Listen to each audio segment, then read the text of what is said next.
Hello there, and welcome to Community Life. Here we talk with community experts about their life journeys and how they came into the community world. And today we have a conversation with, it's with me. So Steve's the host today. So Steve, up to you. Let's do it. Excellent. Well, Yurii, thank you so much for letting me fill in today as a little guest host, getting to learn about you. I think this community life format is so great to learn about the lives of community leaders. And I think this will be your most listened to episode, a deep dive with Yurii himself.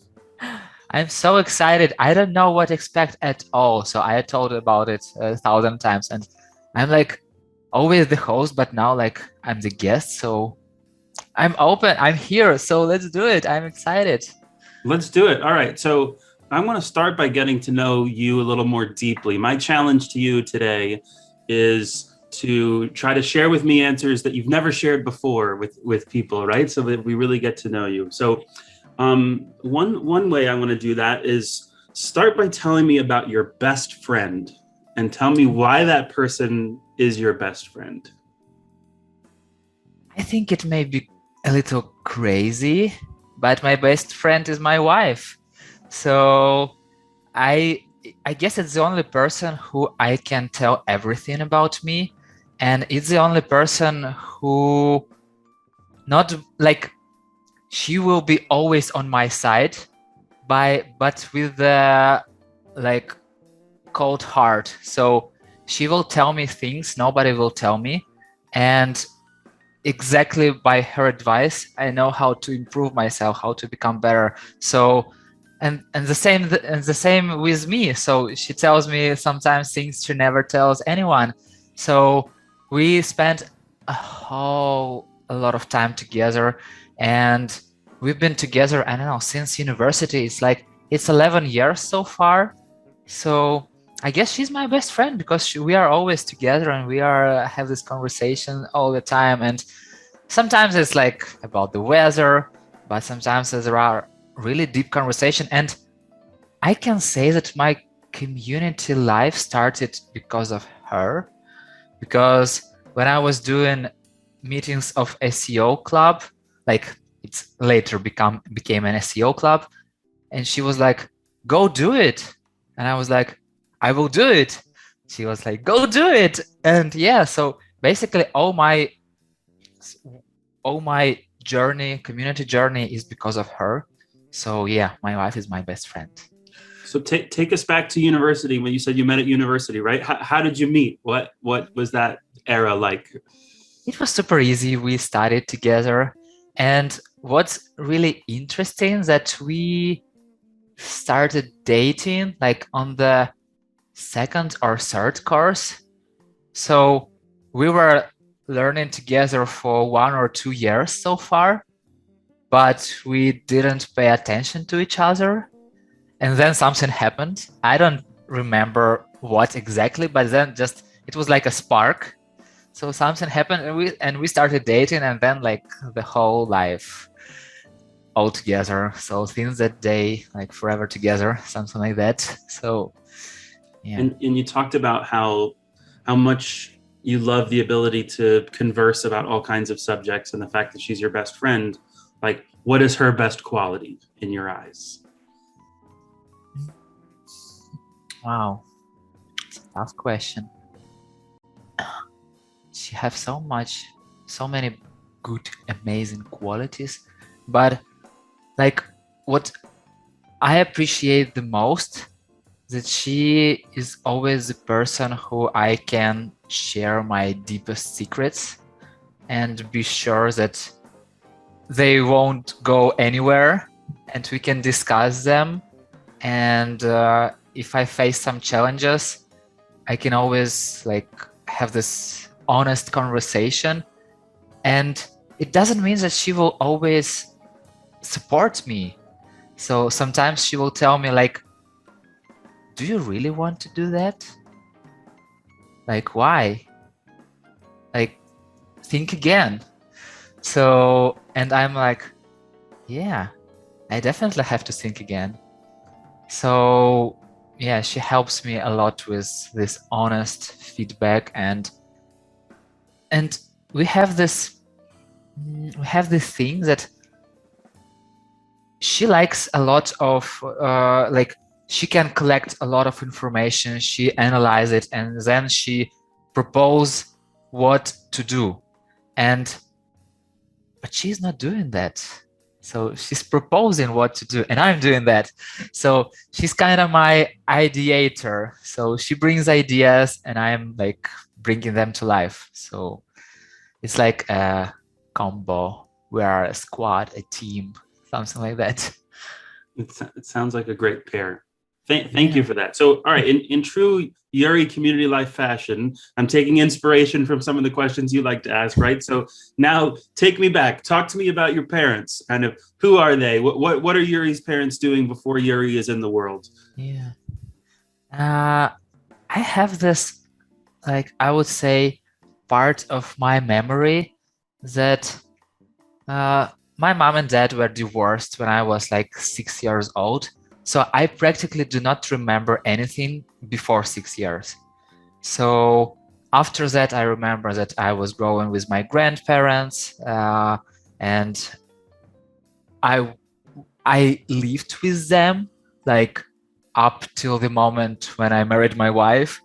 And my mom was like, she tried to work. She tried to find like different jobs to buy me some stuff and all this thing to support me, as she told, as she's telling me. So somewhere deep in my mind, I think that she could have gave me a little more attention, maybe, but it's totally cool. So I can't complain at all on my childhood. And before I was born, so my dad was a European champion of ski.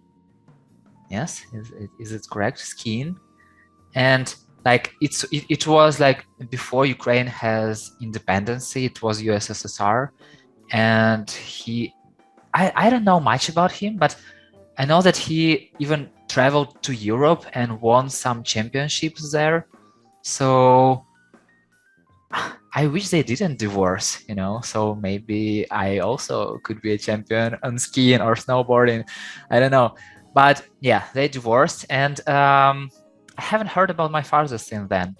So he is somewhere from Asia, from Russian part of Asia, of Asian part of Russia, but somewhere like up there. And my mom is working in university, so she was working like forever, I guess, there. So she helps students to apply, to pass all the documents, to prepare for the exams and all the stuff. And yeah, because of her, I went to the same university where my wife went. So because it was easy, I was learning at school, and in the final classes, I changed school. I went to Technical Lyceum, where I learned math and physics.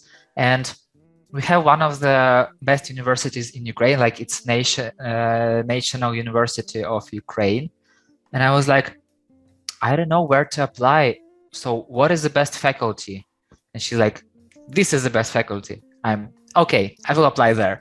So it was, I didn't really make a choice. Like I made a choice, but like choice without choices.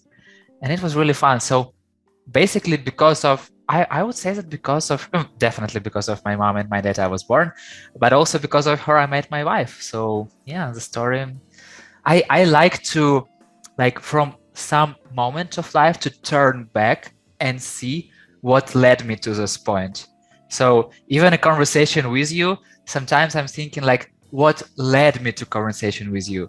So I like to do this reverse engineering, let's say.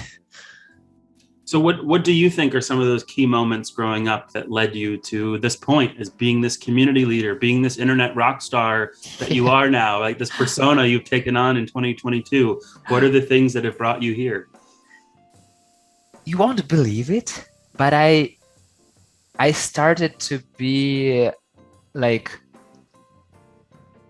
kind of public person near 7 years ago when I started my first community SEO club.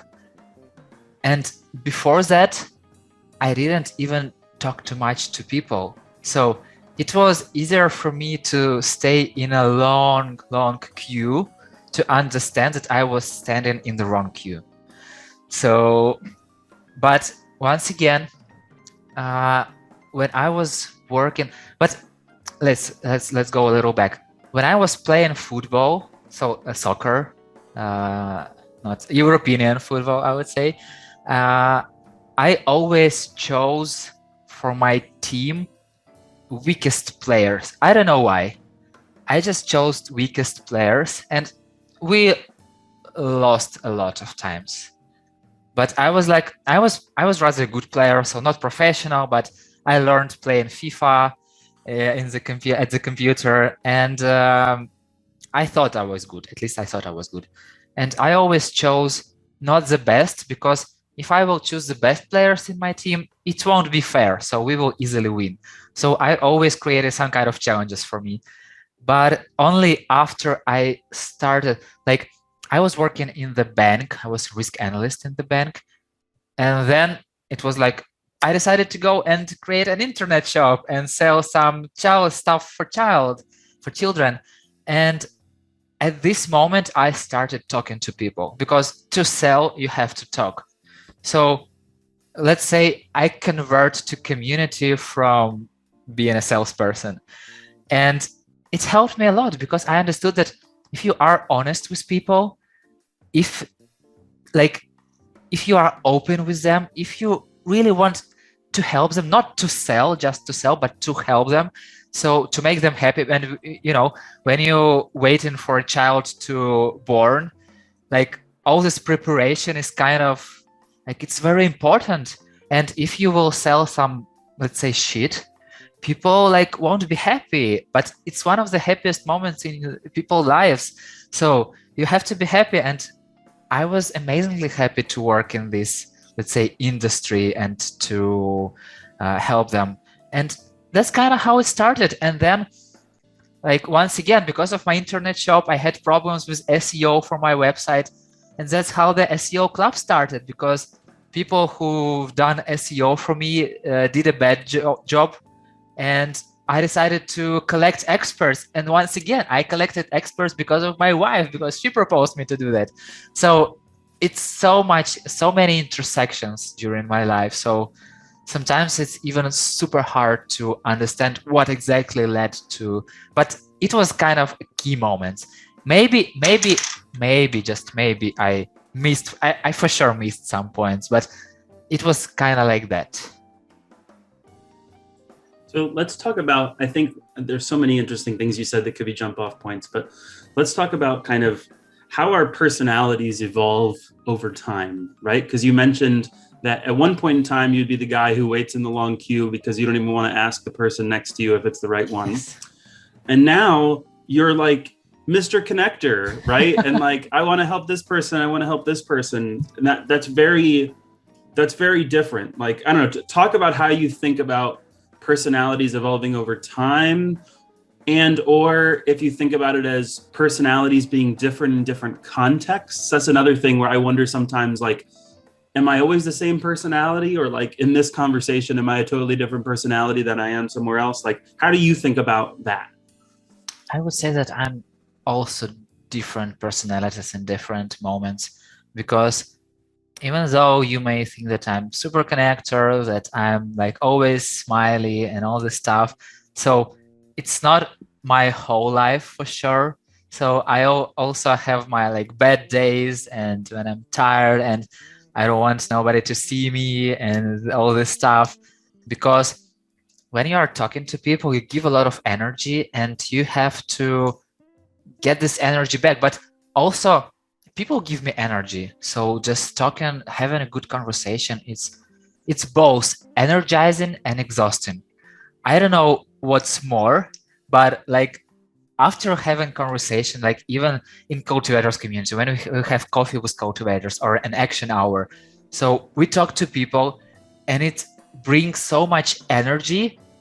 but also I need to go to sleep after that, because I'm tired. I'm tired of talking to people, but I'm super happy about talking to people. And totally, I can't say that I'm the same in the, like, when I'm with my family, I'm a little quieter. So I feel that I can't tell to be myself, but to be my quieter self.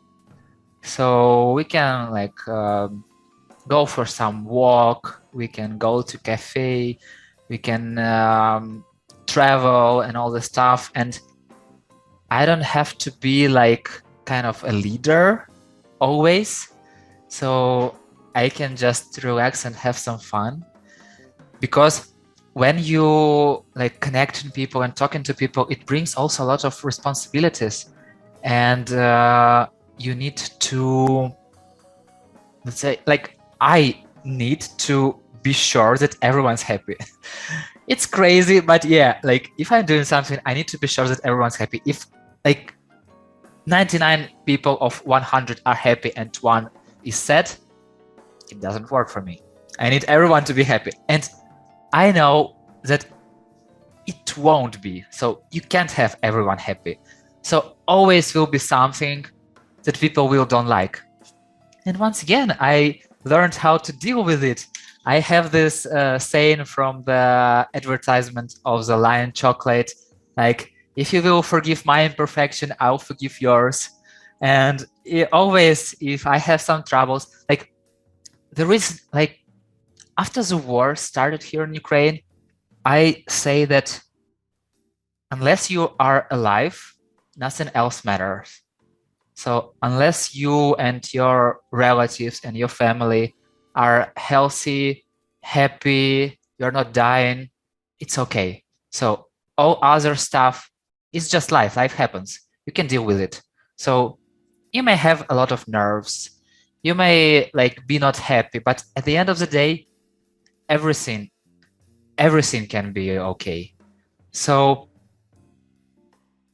and by understanding these small things, like, you don't need everyone to love you, just a few good people.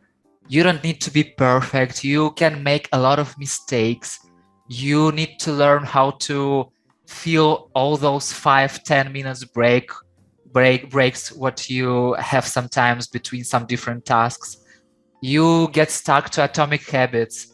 And at the end of the day, people like people. So people need other people. And there is, like, once again, if you are not killing other people, you really can't do something super bad. Like, every situation can be solved. And understanding all that is helping me to talk to people and to say them, like, it's totally okay. So if I did something bad to you, I'm super sorry. It wasn't intentionally. Please help me to make it good again. And if somebody made something bad for me, I'm like, how can we start again? So we always can start again. So there is no problem in this world. Like, once again, it's hard for me right now because I'm in Ukraine, in Kiev, and there are a lot of people dying, and it's just crazy. But everything else just doesn't matter. So how do you start again? Maybe you can share with me an example. You could protect the names of the innocent, right?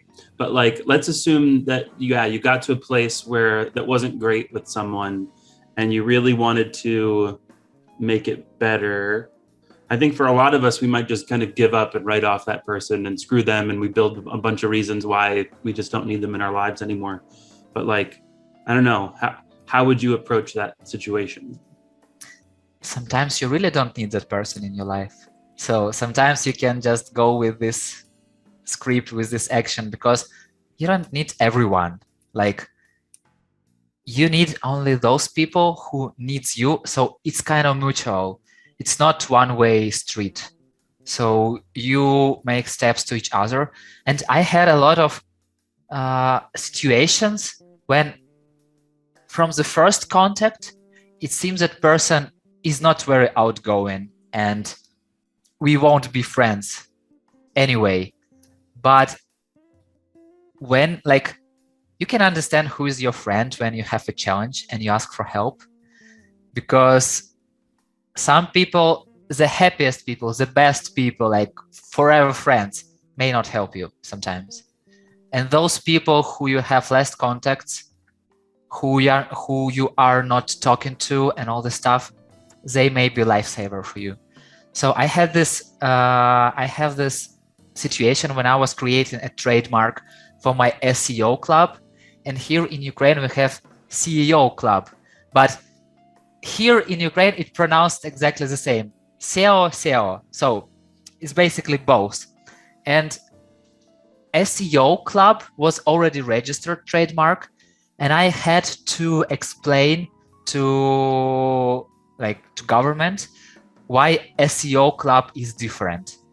And I needed help, and I asked, like, in my community, I went to people who are very outgoing and like, hey, do you know director, like CEO of the CEO club? And most people like, oh, no, I don't know. And one person who we didn't connect a lot, so we did not have many conversations. He's definitely not super outgoing for sure, but he was like, I can help you. He just created a chat in Facebook. He added me. He added CEO of the CEO club, and like, hey, he's Yurii. He's a great guy. Hey, I don't remember the name of Dmitry, I guess. He's Dmitry. He's an awesome guy. So here is the problem. I believe that you can solve it together. And so actions, not words. So sometimes words can be like not very reliable, but only actions. Well, you mentioned earlier that one of the things you love to do is collect good people, right? And collect cool people. And like, that's one of the reasons that we enjoy the work of community. And sometimes, like in that story, you meet somebody great or have this kind of weak tie connection. They do something amazing. How do you keep people in the fold, kind of in your collection, right? Because sometimes you meet these amazing people, you have some cool experience together, and then you might not talk for 10 years, and then you might have an excuse to reach out and you think, should I, shouldn't I? It's been too long. I don't know. How do you keep your collection together? How do you think about that? I don't really think about that. So if I need to reach out to somebody who we hadn't been in touch for 5 years, I'm like, hey, we hadn't been in touch for 5 years. Let's do it. So like sending this message. And what I noticed recently, I have this daily tasks to check Twitter, LinkedIn, and do a post on the Facebook every day.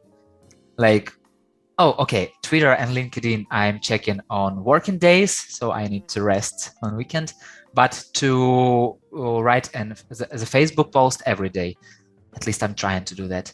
And it helps a lot. So I take social media not as a platform to promote myself or what I'm doing, but I use it exactly what it was meant to be, to connect with other people. So I'm just following. I unfollow those people who I'm not very interested in. So I leave my social medias free of irrelevant people. So I have news and posts only from those people who I would really like to know more about. And 10 minutes every day for each social media. Just very small but very intentional comment can always keep these relationships living. We may not talk for 2 years, but if I saw that this person like married, for example, or had a baby, or like changed the workplace, for example, one person were working in some place for 10 years and now they decided to change, or bought, I don't know, a bicycle. They wanted a bicycle forever and ever, and like they bought it. So I will definitely read a post, and I will never write just congratulations, because for me it's kind of fuck off. So congratulations, fuck off. And I will write a meaningful comment, like from myself, that I can make some joke. I can write some rap lyrics, for example. I don't know. If it's something very important, I can even call a person like, hey, I noticed this, that you bought a new bicycle. Congratulations. What are you doing with this bicycle? Maybe we can go for a ride sometimes. So these super small steps keep you connected. And what I also mentioned, that people pay attention to those comments. So they don't pay attention to congratulations. Mostly not. So they just like, okay, okay, oh, what is here? Oh, let me check it. So just be me. So just be a real person who you are, and like act naturally, I would say. Yeah, it's almost a nostalgic view of social media, but you're right. Like, we can choose how we want to use it, and to use it that way, in the way maybe it was, as you say, intended, to keep these genuine connections up. Makes sense. So I know you have a kiddo who's on social media, right? Who probably has a very different relationship. Tell us a little bit about him. Tell us about, like, I think he's some kind of TikTok star, right? Or like, yeah, talk to us about that. I would say growing star. So before he tried to be a YouTube star, and now TikTok, because it's just easier to make some videos, small videos of the game. He enjoys playing games, like one game, Brawl Stars. So it's kind of a game that every kid obsessed with right now. And even though he 10 years old, I can say that he plays really like a pro. So there are some people, like very known people, some Brawl Stars champions, like 20 years and even more. And he plays, like, from my point of view, like, I'm not trying to be like I don't know how to explain.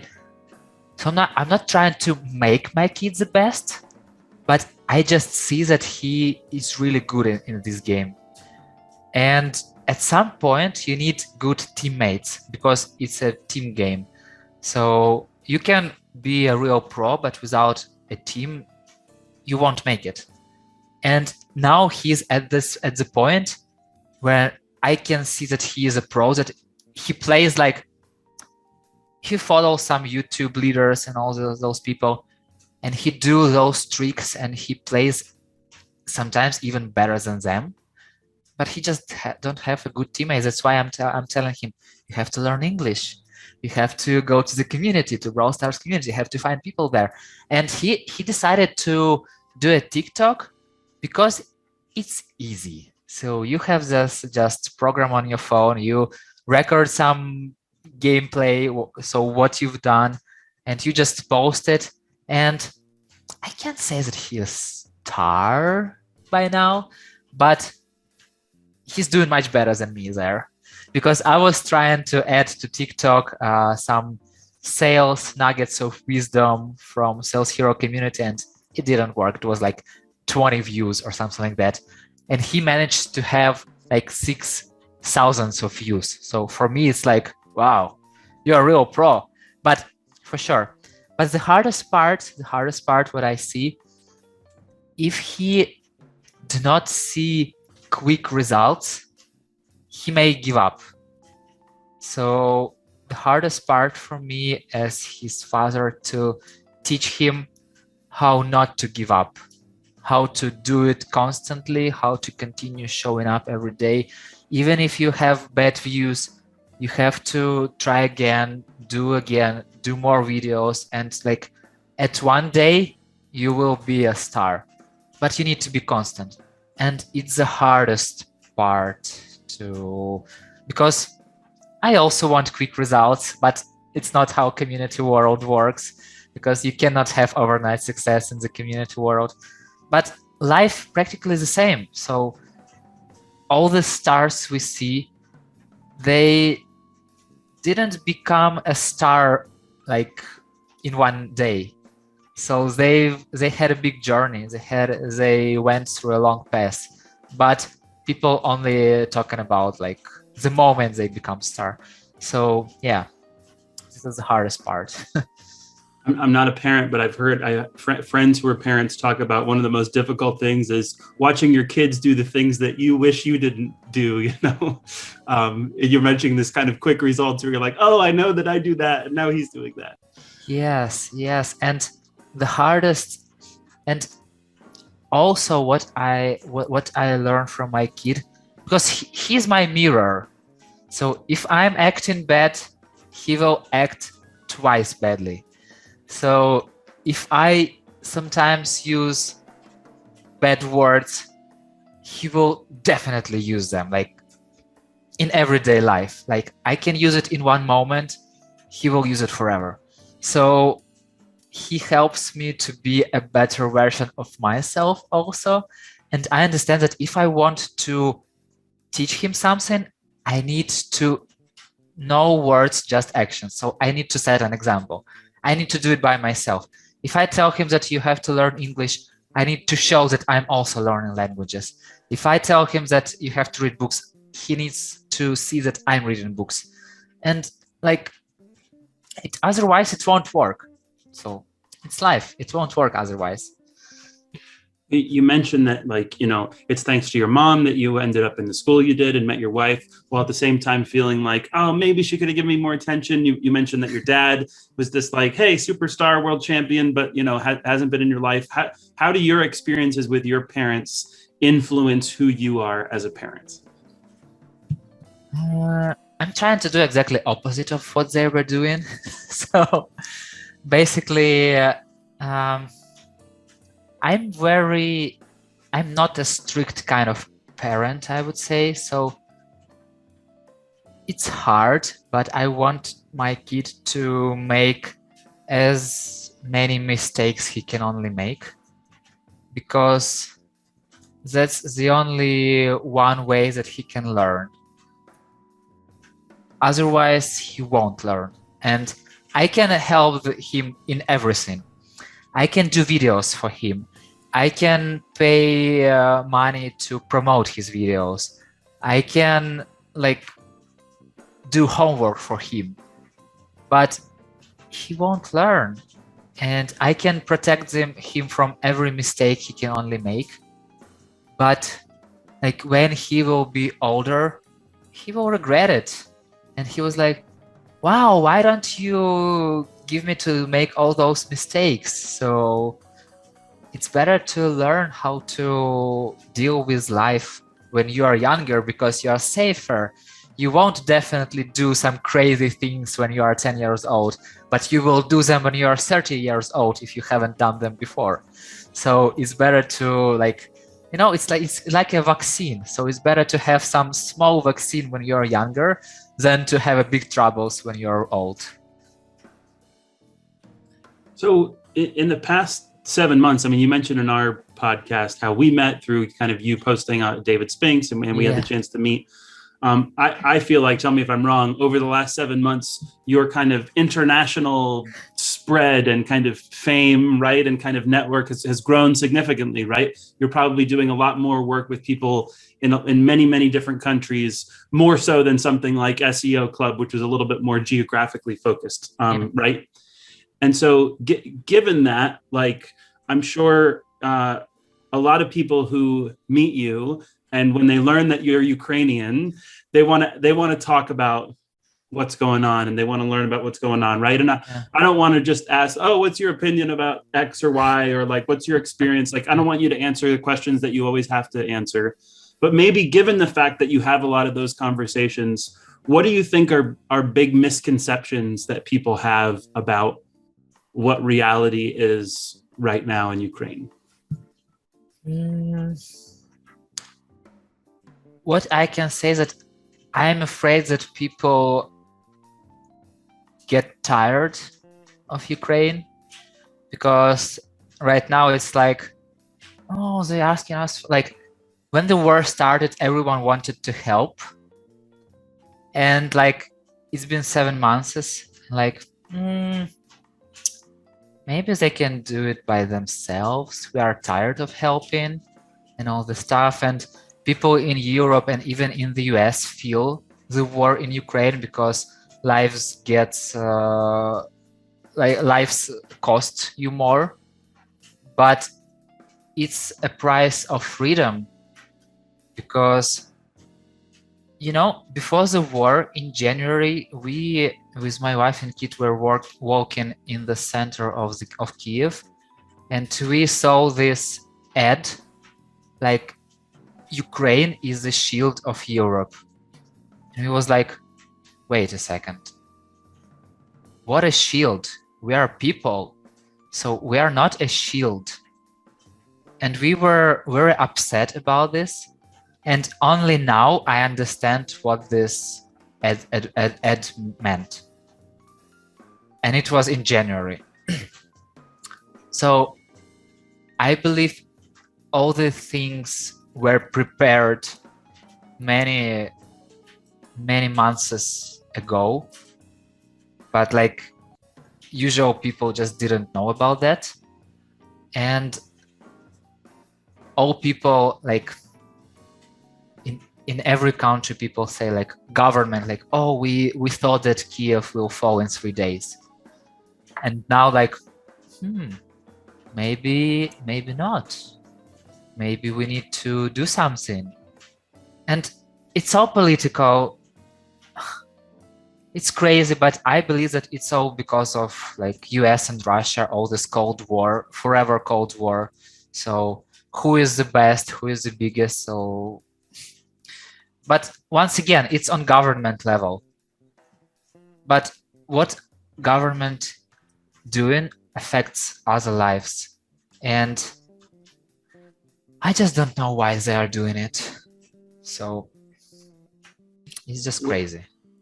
What would you want your listeners to know or do? I mean, you mentioned like maybe for some people it's kind of fallen off their radar, like it's not an important thing.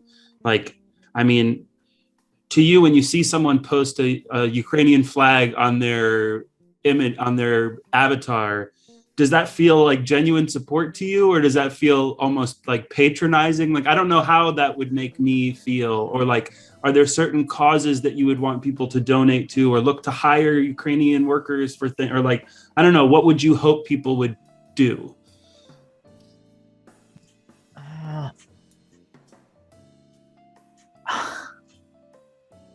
When I see a Ukrainian flag somewhere, so it feels like, okay, you are a friend. So let's start our conversation assuming that we are friends.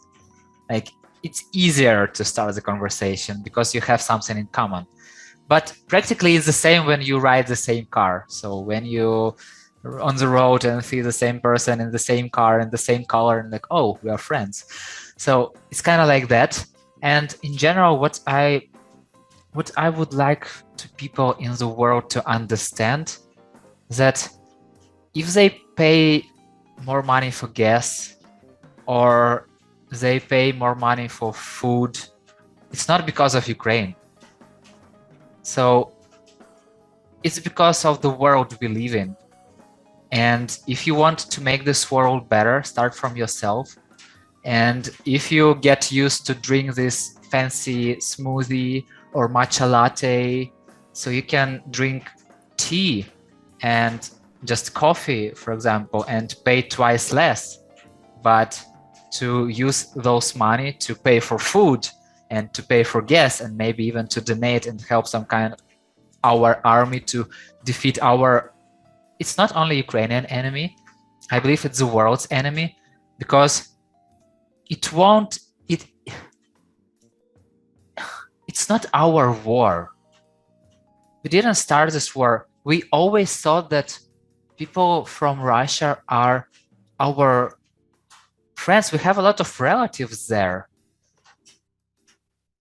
but what's going on, like, I just don't understand. So it's not logical. So I I still think that I'm dreaming or something like that. So it's just a crazy dream, but it's life. So just remember that you're not paying for gas because of Ukraine. It's because of the world we live in. So, I mean, between you and me, we're not going to end the war. Unfortunately, we're not going to solve it, but we can each take our own little steps in terms of understanding.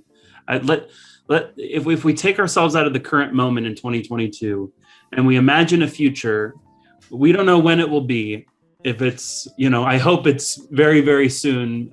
But at some point in the future, we will not be at war, right? At some point in the future, there will be an opportunity for all of your new friends from around the world to come see the beautiful country that is Ukraine, and come have the opportunity to experience that and break bread, right?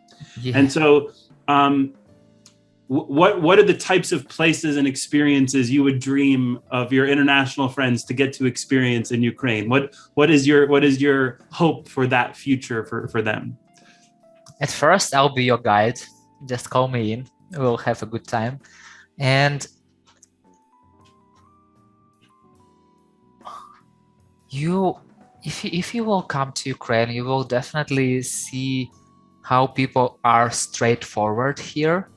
So it's a big difference between the US, for example, where everyone tolerates, and you don't know if people smile because of they like you or just because of their being tolerant. And you will never see a smile in Ukraine if people don't like you. So you will definitely understand it for sure.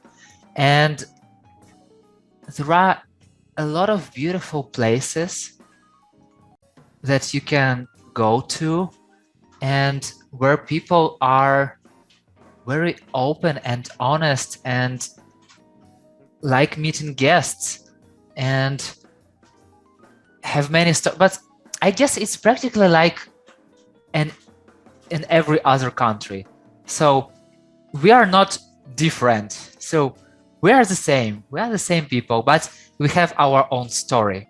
And if you will come to Ukraine, you will hear this story, and you will have one more international story in your collection. And it's just good to know people here. Thank you. Thank you for that. Gosh, I have so many more places I want to go here. So let's talk a little bit about one of the big topics we got into on our episode was curiosity, right? And kind of, where does curiosity come from? We ended up kind of down this kind of rabbit hole in curiosity. Like, I don't know, like upon additional reflection about that, like other thoughts on curiosity. You got to hear me talk more than I got to hear you talk on the subject. Yeah, curiosity. So at first, it's okay not to know everything. And it's okay to tell other people that you may not know something. So sometimes you may have a team meeting, or you may have a call with a client or something like that. And somebody mentions something, and you don't want to sound like you're not an expert, and you won't ask. And then you will struggle. Like, what did they tell me? Like, what they thought. But it's okay to say like, wait a second, I'm sorry, I do not understand this word. Can you explain this?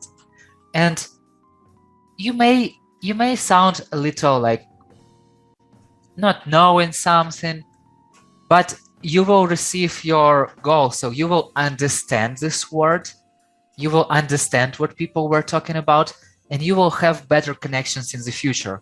So you don't, like, my idea of curiosity is that there don't have to be any like dark places, dark moments, or like, if you do not understand something, like, ask. If you have no one to ask, read about it. If you can't read, experience it, do it yourself. So, but it will, you don't know, like, For example, baking a bread. Maybe you won't use this skill, but maybe one day you will make a bread with your future spouse. You never know. Maybe one day you will bake a bread and pass it to some people in need, and one day those people will save your life. You never know. So our life is so big intersection of everything that as much you know, as wiser you are, I would say. And this wisdom helps you to live a better, happier life. So you don't have to know exactly how to do an operation, a surgeon operation, unless you are a practitioner surgeon. But if you know how it works, and I don't know, it's not okay, but for example, if you will have some trouble, or like some of your friends will have some trouble, you can help them. You won't make an operation for them, but you can help them to overgo it. And like, for me, it's just okay that you want to know something, and if you are still learning, it means that you are alive, because the moment you stop learning, you are dead. So your brain starts like slowing down. When it sounds like in your mind there's this direct connection between curiosity and kind of tenacity, or even audacity, kind of the like, yes, there's kind of being curious and kind of pondering things towards the end of like doing things, right? And making something happen. And like that curiosity is feeling like, of course I can help you. Yeah, we'll figure it out together. Like, I don't know how SEO works, but like, I'm going to learn, right? And like that kind of stuff. And so, I mean, I sense that from you, right? You're a deeply curious person and a deeply action-oriented person. Yeah, it's hard for me just to know something, because if at least one time I need to try it myself, because I can read tons of books, but if I never try it, I will never remember it. I will forget it for sure. So sure, it will be easier to remind myself about some stuff when I will face it again. But the best way to learn, the best way to feed your curiosity is to do something. And not to do something successfully, but to have a problem and to overcome those problems. That's the best way you can learn and feed your curiosity. And I know we're both James Clear fan, right? And Yeah. James Clear talks about the difference between like movement and action, doing something that just makes you feel busy versus doing something towards an end. Yeah. But I don't know, what's the biggest like James Clear kind of habit, or James Clear inspired habit or tool that like you use that helps you with this kind of stuff? Oh, he has so many tools. Like the main and the general tools that I use, just start doing. So even if you have a big task, like for sure you have to break it to the small tasks, but the hardest part is start doing. Even if you don't want, just set a timer for 5 minutes, just do it for 5 minutes. If you don't like it, stop doing it. Start again next day, 5 minutes, not more. It was a fun story with my kid. So I started applying Atomic Habits for himself, and I told him, let's go 1 page of book a day, just 1 page, not more, 1 page a day. And sometimes he complains, oh, I have to read. I'm like, it's just 1 page. It's 2 minutes for you. Let's do it. I will do it with you. And he like, okay, let's do it. And there are moments when he just reads and reads and reads like 10 pages, 15, and like, no, what are you doing? Stop doing it. We agreed on 1 page. What are you doing? He was like, oh, I want to read more. Like, no, you can't read more. Stop doing it. So that's exactly how it works, because if you will face a challenge, a hard challenge, and you like jump to it, like waste the whole day, the whole week working on it, you'll be exhausted and most likely you won't do it ever again. So you will have no joy of doing this stuff. But if you do it by very small steps, like sometimes this problem can disappear by itself. So you don't have to like be a superhero and solve every problem you have. You can start solving it, and in your journey you will find people who can help you. Because when you get into challenge deeper and deeper, you'll start noticing how other people doing it. And like I had a car before. It was Chevrolet Aveo, and I saw every Chevrolet the same, every Chevrolet I seen on the road. Now I have like Hyundai, and I see every Hyundai on the road, but I do not see any Chevrolet. I don't know where they gone. So when you are doing something, you are focusing on it, and you will notice it in the world, and you can reach out to people and ask them to help. So it will be much easier and faster to finish. So just start small steps, and then you will, go to the biggest mountain in the world. I love this so much. Yuri's dropping so much good wisdom for everybody today, right? I'm just getting started. Hopefully everybody feeling good about, yes, that thing that you're waiting to do, make it happen. All right. So maybe last section here is I had the chance to do some research on you, a little bit of reconnaissance, right? Types of things. This will be like maybe kind of quick fire type things. I'm going to say something and I want you to say a little bit about like kind of what you like about it, right? So like, I believe that rap music is like your jam, like you're into rap music. Give me the little bit on like why you like rap music.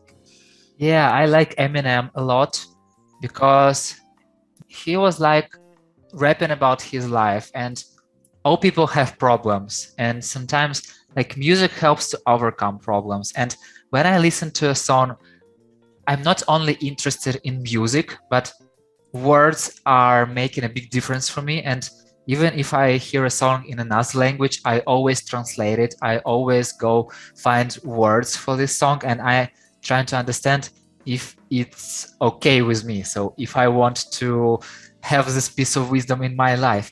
And the same is here for Linkin Park.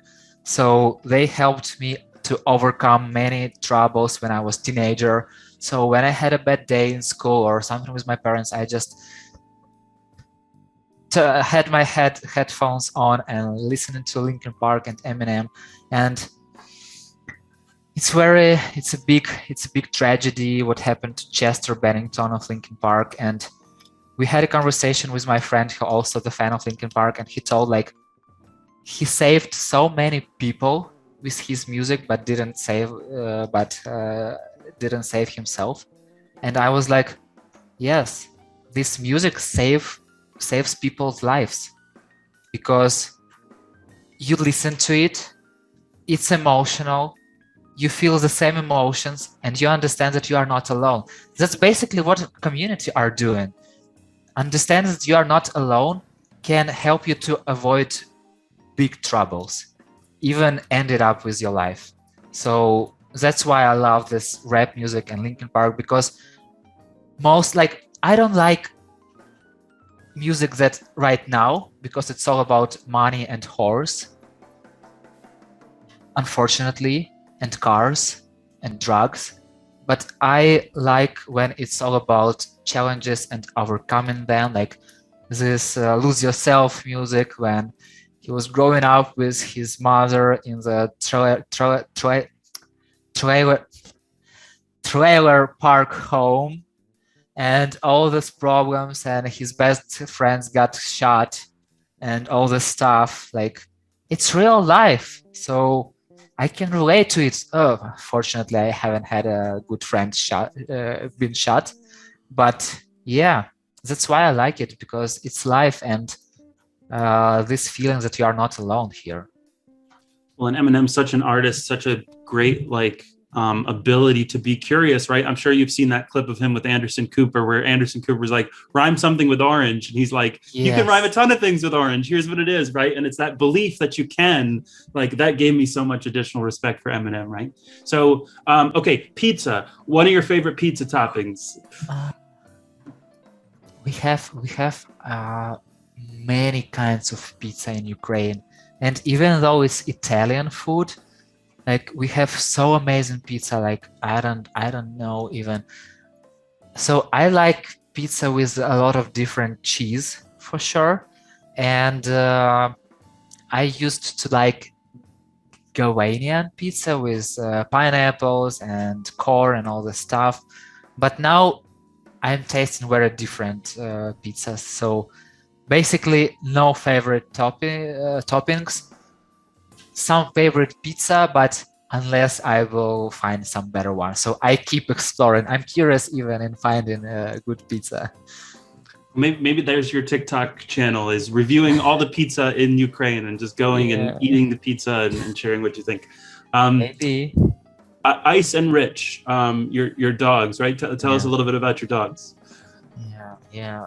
They are locked up in the kitchen because they are both boys, and they have this boys stuff, and they are going peeing everywhere all over the house. That's why I'm closing them in the kitchen, because even if they will pee there, it's okay to clean, so it won't be a big problem. But Rich was the first dog who I bought myself. So I decided I want a dog. Like it was not my parents' decision. Wasn't my wife's decision. It wasn't nobody's. Like I want a dog, and we just googled it. Went the next day, we bought it, and it was on Christmas, on Ukrainian Christmas. It was fun, and he's amazing. He's very cute. But what, like dogs like people have characters, and what I do not like about him that he has a lot of fear. Even though he's living in a family, we love him, he afraid to eat, because when he was a child, he has bigger sisters, and they didn't allow him to eat like normally. And now it was like 4 years so far, he's still afraid to eat. Like people. And Ice, we bought Ice because my kid like, oh, I want a Pomeranian. And we're like, it's crazy, but okay, let's buy it. So, and now he is an alpha. So he was the first, he born the first. He is the oldest brother of his family, and he like an alpha. I will do everything. So I'm not afraid of anything. So I will bark on dogs who are 4 times bigger than me and all this stuff. So they are so different, and that's why we love them. So even though they have this pee problem and all this stuff, we still have fun with them. And they are small. They are like cats. But if cats don't care about you, so you care about cat more, dogs really cares about you. So that's exactly why I love dogs. And they are small, so there is no big problems with them and cleaning the house and all this stuff. So normally on this podcast, it's you interviewing people, right? Today we got a chance to interview you. You don't get to talk a ton. What's something you want to share with your listeners about why you started this and what you hope that they're getting from your podcast series? And why I started it is just because we are much more than our titles. And if you see all the jobs of some person on LinkedIn, it doesn't mean you know the person. You can know the person only after having a dinner together, only after being under a heavy rain without umbrellas together, only after eating a pizza together, after spending 2 days without a food. So that's exactly how you can know a person, overcoming some challenges together, or just having some small conversation like this. So by community life, by doing all these talks, I want to know more about people and why are they who they are, and to show that they are also people. They just like you and me. So they are not rock stars. They're definitely rock stars in their jobs, but you can easily reach out to them. You can talk to them. It's okay to talk to them, because some people even afraid to talk to some, let's say, stars, because, oh, those people are stars, they won't reply to me. But have you ever tried? So at least I believe that after listening, I don't have a big audience, so I don't know, maybe few people listen to it. I know Lisa listens to practically every episode, and she shares with me her feedback, and it helps me a lot. It means that, like, I'm doing it, that it is meaningful for somebody except for me. And I believe it can help to make our connections and relationships better, and to, just to have a good life, because our life, it's all about people, and just people. And my very last question, we're about to sign off, and Yurii, you have a very notable sign off. You like to do this. You're very expressive, right? Talk to me about where did that come from? Where'd you get the inspiration for that? Why has that become a signature? Like, when I think of Yurii, I think of kind of the wave. Yeah, definitely. So, yeah, I don't even know what to answer you, because I have never thought about that. So it's just the way I am, like the Eminem song, the way I am, just the way I am. And I like this move. I like to wave hands, like, hey, hello, what's up? How are you? See you, yay. And I had this funny joke was made by my teammate that we are working with now in CodeControl, and he was like, hey, Yurii, when you are doing this, I think that you want to slap somebody in the face. And I'm like, I have to think about that. Maybe I can use two hands to have two slaps. I think it's great. I want to have a T-shirt that's like the outline of a person. Like, you don't have to see a photo, but the outline of a person doing this is that we know it's you.